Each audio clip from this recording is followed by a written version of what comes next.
পরিবারে যায় ওই মেয়েটা যেন মানুষের থাকে। আমার খুব ভয়, তার 5 বছর থাকেনি। ওই মেয়েটা আমার আন্টি আন্টিকে ডাকতো, বড়ম্মাকে ডাকতো।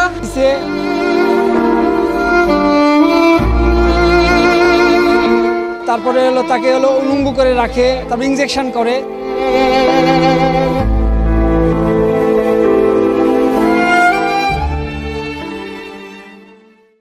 বড় বোন পালিয়ে বিয়ের অপরাধে ছোট বোন 4 বছর ধরে ঘরে বন্দি। এক চমকে ওঠানো ঘটনা। 4 বছর ধরে এক মেয়ে শরবন্দি। না, কোনো অপরাধ করেনি সে, তবু দেখতে পায়নি সূর্যের আলো, পায়নি মুক্ত বাতাস।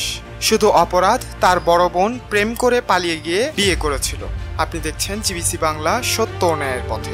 এটা কে বের করছে? তোমার ভয় নাই? তোমার ভয় নাই? কে এত বড় হইছে রে ভয় পায়?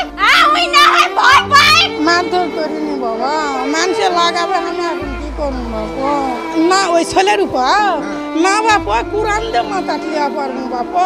এলাকাবাসীর দেওয়ার তথ্য ও পুলিশের হস্তক্ষেপে উদ্ধার করা হয় এসএসসি পাস লিজা আক্তার নামের এই মেয়েটিকে। ঘরের জানালা দরজার টিন ও কাঠের বেড়া, আলো বাতাসহীন যেন এক ভুতুরে কারাগার। তার বাবা অবসরপ্রাপ্ত মেডিকেল অ্যাসিস্ট্যান্ট এনামুল হক মেয়েটিকে ঘরে আটকে রাখতেন নিয়মিত ঘুমের ইনজেকশন দিয়ে।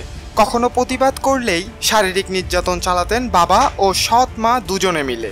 এলাকাবাসী বলছেন 4 বছর ধরে মেয়েটির আর্তনাদ শুনতেন তারা, কিন্তু এনামুলের ভয়ে কেউ প্রতিবাদ করতে সাহস পায়নি।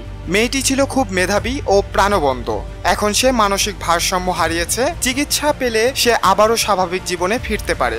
স্থানীয় বাসিন্দা জনি ঘটনার পর পুলিশ মেয়েটিকে উদ্ধার করে নির্দেশ দিয়েছে দ্রুত চিকিৎসার। তবে এখনো প্রশ্ন রয়ে গেছে, একজন বাবা কিভাবে হয়ে ওঠেন এতটা নিষ্ঠুর, আর সমাজ কিভাবে এতদিন নিশ্চুপ থাকে? আমরা জানতে চাই এই মর্মরতার বিচার হবে তো?